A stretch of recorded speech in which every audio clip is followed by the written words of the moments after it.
Online, there's practically a community for everything. But with infinite opportunities, there always comes the chance of finding something truly unsettling. One night, while scrolling through Reddit, I stumbled upon something strange.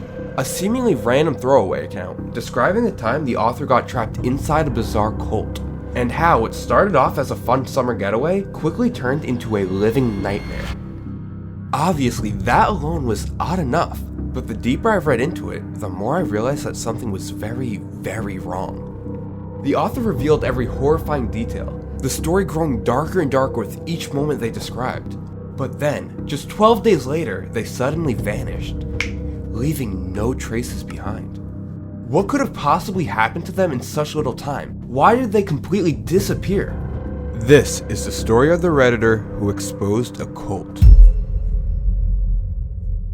Our story begins on September 27th, 2022, when a new user to the platform, Randy with a bunch of numbers at the end, had just made his first Reddit post onto the Minecraft subreddit. Built a house with the new copper blocks. How does it look? This first post seemed fairly ordinary, and so did his following post, where he was just asking for some help in the game. But then, for seemingly no reason after making these posts, he would completely disappear off of Reddit. No announcement, no reasons given. Nothing. And little did anyone know, but these couple posts would truly be the last normal thing to ever be posted to this account. May 28th, 2024. After being inactive for nearly 2 years, Randy suddenly returned with a new post. A post to the Confession subreddit, describing the time he accidentally joined a cult, and how that single mistake nearly costed him his life. Now, this story is a bit long, clocking in at around 13 minutes. So grab a snack, get cozy, and prepare yourself, because what you're about to hear will be one of the most bizarre things you'll have ever come across. I was trapped in a cult. Hi Reddit. I haven't posted here in a few years, so I don't really know if I'm doing this right. Please forgive me if this is messy. I just need to get this off my chest. I've been thinking about it a lot recently and haven't really told anyone about this. I don't even know if anyone will read this, but I feel like I just have to write it down somewhere. A few years ago when I was in high school, I was struggling a lot with depression and anxiety. It was something I was heavily dealing with at the time. I felt exhausted all the time, stuck in my head, constantly second guessing myself. My parents had noticed this and decided it'd be best for me to start attending group therapy sessions with other kids my age. Group therapy honestly did help me in some ways, talking with people who understood and dealing with similar issues, but afterwards when I was back home, I still felt completely hopeless. It was draining. But anyways, in spite of that, my parents still remained persistent that I should continue going. One day during a group session, an older guy, not too much older, maybe late 20s or early 30s, walked into the room smiling. I don't want to mention his real name here, but for now I'll just refer to him as Keith. I've never seen Keith before. Immediately I felt this energy about him. He seemed really friendly. I noticed that he wore a ring with a small pink heart on it. Something so tiny, but it stood out to me, somehow making him seem even more approachable. He sat down with us in the circle and began to speak. He told us he was running a summer program for teens like us, and it was meant to be therapeutic but also fun. He described it as an adventure in self-discovery. He said it was fully funded, and he talked about how there were all cool events to participate in, such as rafting, rock climbing, team building exercises, hiking in the mountains, music, and crafts. Immediately, I was very intrigued. Everything sounded really exciting and fun. He seemed like someone who genuinely cared about us, and was just trying to help. After the group therapy session was over, I stayed behind to continue talking to him to ask him some questions. I asked him for more details, like where it was, what the daily schedule looked like, and what kind of supervision we'd have. Strangely enough, he didn't have a card or anything like that, but he said he'd take down my contact info. Without a second thought, I gave him my phone number, email, and home address. Looking back, that was naive, but at the time I didn't think much of it. He was a trusted adult, and I was desperate. When I got back home, I told my parents about the opportunity. At first, they were skeptical, but after seeing the excitement on my face, as well as knowing how much I was dealing with, I was somehow able to convince them that it was fine. I honestly think part of me wanted it to be fine so badly that I ignored the obvious red flags. The day I left for the program, I got on an old beat-up school bus with a bunch of other teens my age. There were maybe 9 or 10 of us, all relatively quiet. I think we were all a little anxious, but overall pretty excited to see how it turned out. When we finally arrived, the staff made us sign these contracts, long pages of rules and instructions that none of us really understood.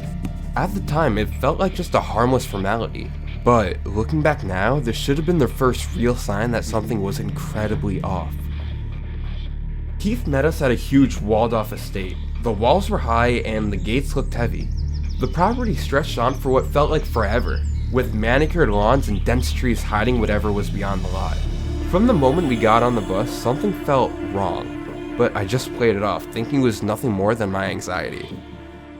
After parking, the staff began ordering us off the bus and taking all of our luggage to the cabins. One of the male staff had a blue triangle tattooed on his wrist, barely visible under his sleeve. I tried to take my own bags, but they firmly insisted that they would. They also made us hand in all our phones, stating that we'd be given them back during night hours. They claimed it was to keep us from being distracted and to be one with nature or something cliche like that. After guiding us all to our cabins, which were very cramped and boiling hot from poor ventilation, Keith handed us all a set of matching gray tracksuits with neon green stripes and a pair of identical black sneakers. He even handed out a new pair of socks and underwear, which we all had to change into. As we were changing, I noticed a girl on the staff with pink and blue butterfly earrings that caught the light as she moved. Everyone was quickly changing around me when Keith spoke again, saying this was in order to keep us all safe and to make everyone equal. But even then, I remember thinking it was quite odd. After changing into our new clothes, we had to hand in our old ones, which they said would go back with our luggage. After showing us around the premises a bit more, we eventually came to this bigger, yet still dingy building.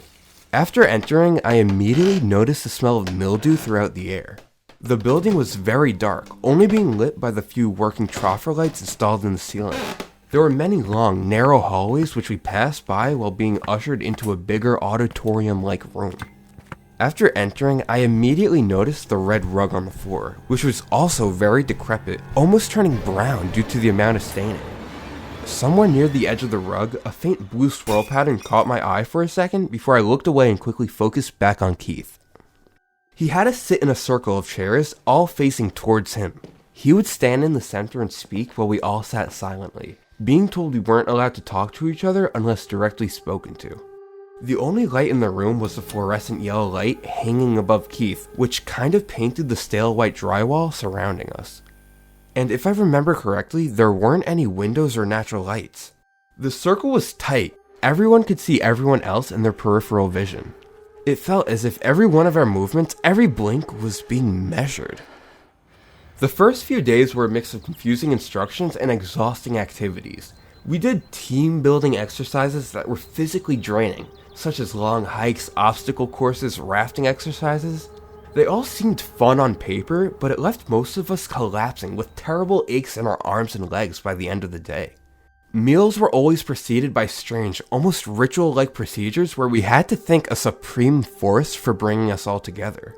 Keith would always speak in a very low, monotone voice during this thanking, and the group leaders would always echo him under their breath, almost like it was a prayer. I remember it being hypnotic in a way. The rules were incredibly strict as well, like we would be punished for drinking with our left hand type of strict. There were never any explanations for these rules beyond, this is for your own good, or you will understand eventually. If we were to ever break any of these rules, we would be exiled back to our cabin for the rest of the night, sometimes missing multiple meals and activities. We also only got about 6 hours of sleep each night, if that, and there was a strict curfew and wake-up time that never changed. Falling behind or even being a little late could earn you punishment. Every second felt controlled and it wore everyone down fast. At night, it only got worse. Keith had this system where at the end of every week, he would choose one of us as the chosen or crowned. And that person would then be taken to stay in a separate room for the night, away from the rest of us. Nobody explained why, and I'll never forget the hideous smirk he had on his face while choosing. When the chosen came back in the morning, I remember always running to ask questions about what happened, but it was obvious by the reluctance that they had been ordered not to talk about it.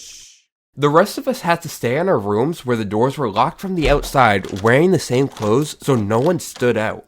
They said this was so we didn't try sneaking out at night.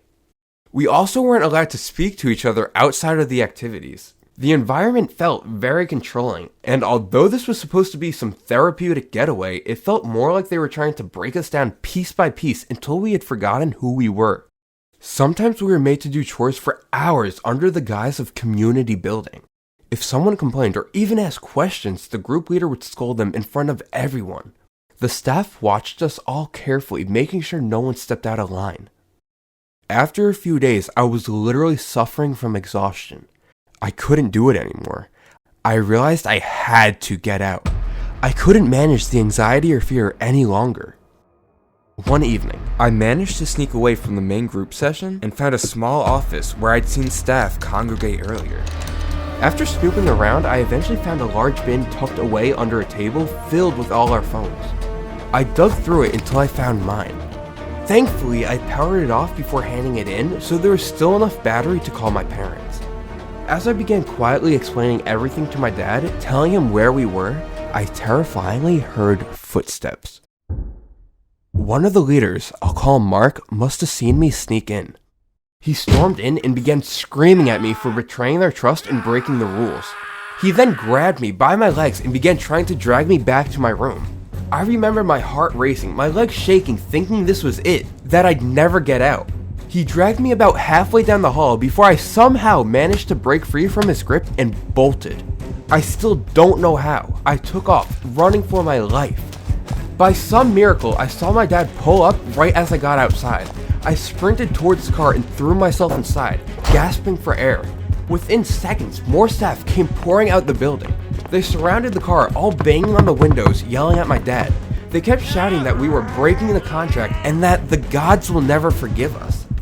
My dad got out, furious, shoving them back as they tried to pull at the doors. For a moment, I truly thought they dragged me back out right in front of him. But he somehow managed to fight them off just long enough to dive back into the driver's seat. He locked all the doors, slammed his foot on the gas, and we shot down the dirt road. I looked back through the rear window and saw them still chasing after us, their voices screaming through the darkness, their faces twisted with rage. For the first time in what seemed like forever, I finally heard the sound of freedom. But even after I escaped, I still didn't feel safe. I barely left the house for months afterwards. I would sit by the windows, peering out, convinced they were watching, waiting for me. All I could think about were the weird rituals, the circle, the chosen kid, Keith's eyes. They all haunted me. I still have nightmares about the camp, the tracksuits, the way every moment was controlled. I still struggle with anxiety and paranoia from this, even years later. I honestly don't know what happened to the program after I left.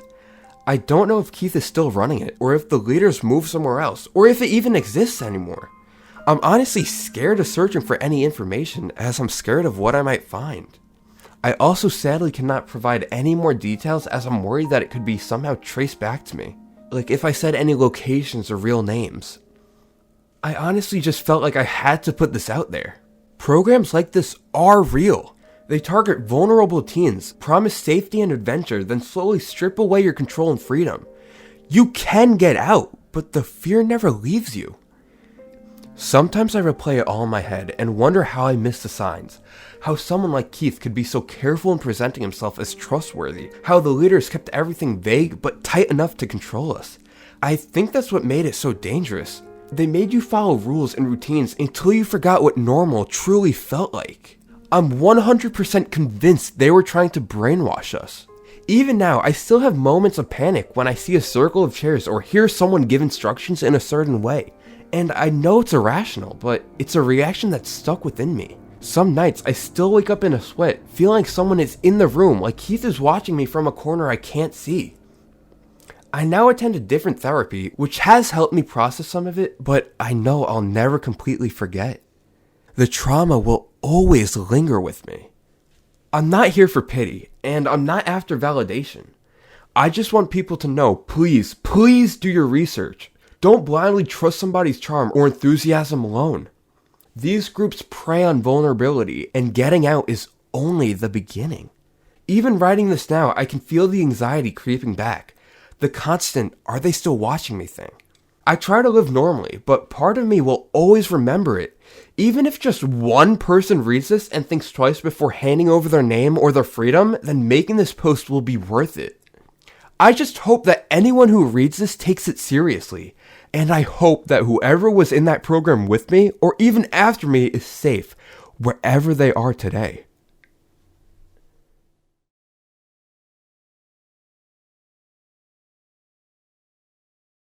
So obviously, after reading this, I was left completely shocked.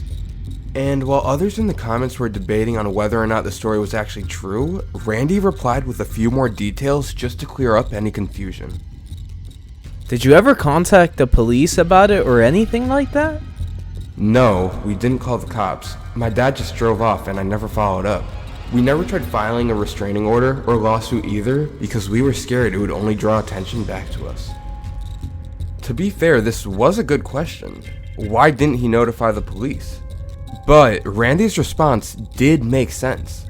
In the US, filing a restraining order usually means the other person has to be notified and could show up in court. For someone like Randy, already terrified of being found, alerting them legally could have only made things worse. In cases with manipulative or controlling groups, taking formal action can actually escalate the threat, and staying quiet was a completely rational choice. There is also another valid question being, if this actually happened, how come none of the other kids or their parents ever came forward? Something about this seems extremely fishy. In which Randy answered with, "I've always wondered about that too. After I left, I never heard anything from anybody in the group again. I honestly think a lot of them stayed and maybe they're convinced everything going on was normal after a while. I honestly don't know." It was clear that people were skeptical, but all of Randy's responses honestly made sense. It really seemed like the story was wrapping up here. After everything he'd been through, Randy had finally escaped the cult, and for a brief moment, it looked like his life was starting to return to normal. But sadly, that just wasn't the case, and the reality that followed was far darker than anyone could have ever imagined.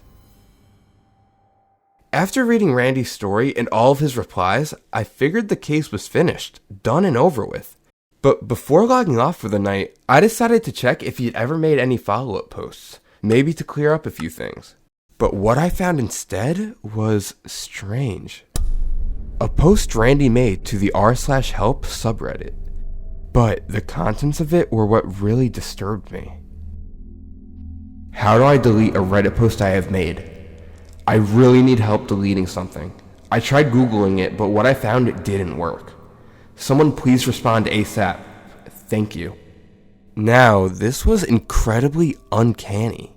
There was no other context to this post, and for that exact reason, not too many people noticed it. But considering the post he made right before it about the cult, it was safe to say that something was definitely off here. And I wasn't the only one who felt this way. There were only 3 replies on this post. 2 of them were actually just trying to help him with his question, while the last one directly pointed out the circumstances surrounding the post itself. Guys, look at his last post he made right before this. Creepy as F. But then, he said something that nobody saw coming.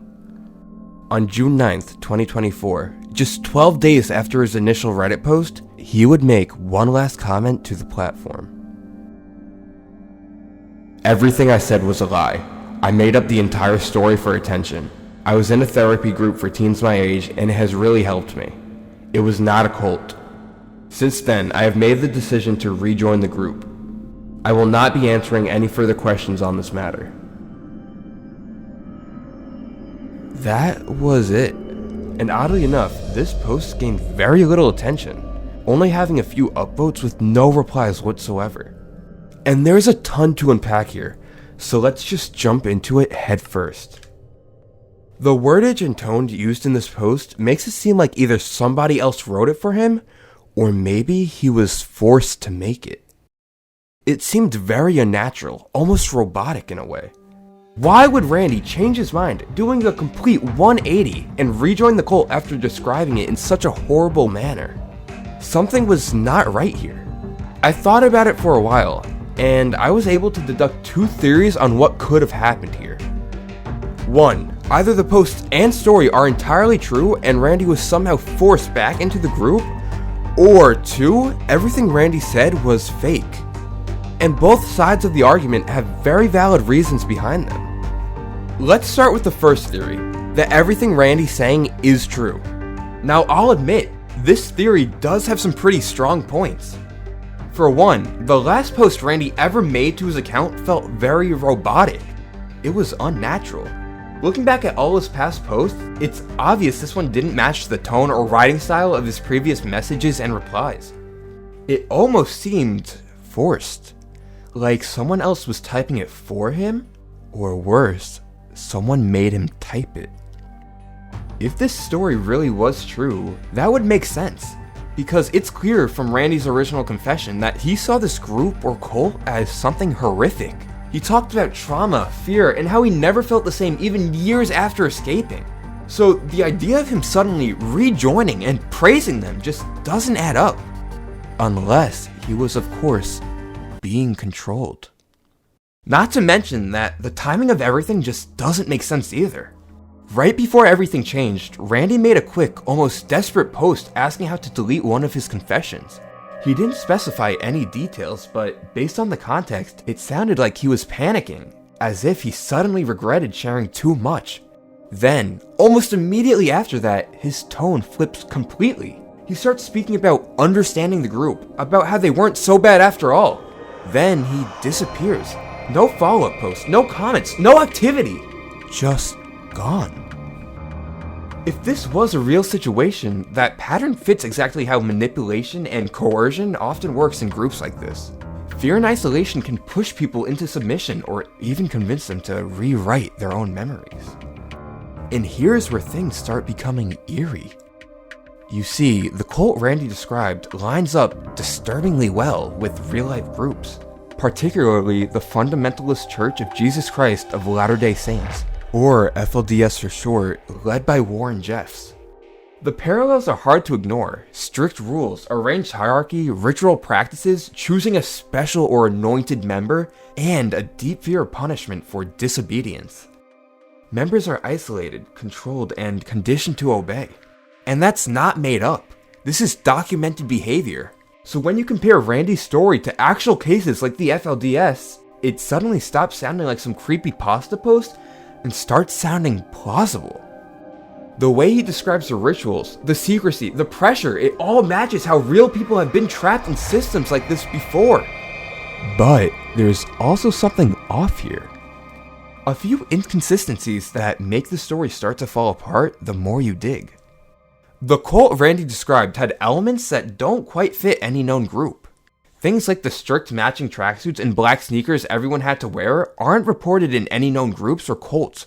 The strange rules, curfews, right-hand only rules at meals, and punishments for minor missteps don't correspond directly to any documented group structure. Even the way they handled their phone policy, forcing teens to hand them over and not allowing them to be used at all, is unusually strict compared to real-world cases. None of these details appear in news reports, court documents, or survivor testimonies of any known groups. So while the concept sounds real, the details feel off. Almost like someone combined fragments of real-world cult stories to make something that seems authentic. Which leads us directly to our second theory, being that everything Randy said was fake, a hoax. Let's break this down. Right away while reading, I noticed a certain cinematic feel in the way his posts were written. Every message and reply follows a clear structure, setup, tension, twist.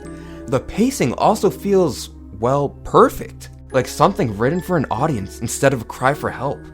And when you read through the whole thread, it flows exactly like a short horror story. The mysterious confessions, the sudden bizarre change in tone, the disappearance, it's almost too perfect. Then there's the lack of evidence. Nobody else ever confirmed the story or even corroborated it. No names, no news, no missing persons report, nothing. For a story that supposedly involved an entire huge compound, it's odd that not a single trace of it exists outside of Randy's posts. Even the way he describes things is weird. He recalls the events, rules, and terms, such as Supreme Force and the Chosen Kid, in a very blunt, matter-of-fact way. It reads more like a straightforward report than a hesitant, unsettled memory you'd expect from someone who went through real trauma. It almost feels like he's trying to sound convincing, but doesn't fully understand how trauma really shows in writing. And that brings up another big point. Motivation. Why would someone make this entire story up? Well, because it works. Reddit's full of fabricated confessions that gain traction just for being eerie or realistic enough. The internet rewards engagement, not truth. Randy's first few posts blew up. People were obviously invested. They begged for updates, analyzed every sentence, called him brave. That kind of attention is addictive. So maybe he leaned into it, adding drama, building suspense until he ran out of ways to keep it going. And then, when the story started to lose steam, he ended it the only way that would guarantee people kept talking. With a sudden, chilling twist. Everything I said was a lie. The perfect closing hook. It's manipulative, but it works. This final post that everyone points to, the one that feels unnatural, might have just been him trying to act out in a possessed or controlled tone to make the story even that much creepier. If you've ever read fictional horror posts before, that style feels almost exactly the same. The same robotic feel. So maybe the truth isn't that Randy was taken back, maybe it's just that the story ended and he wanted people to fill in the blanks.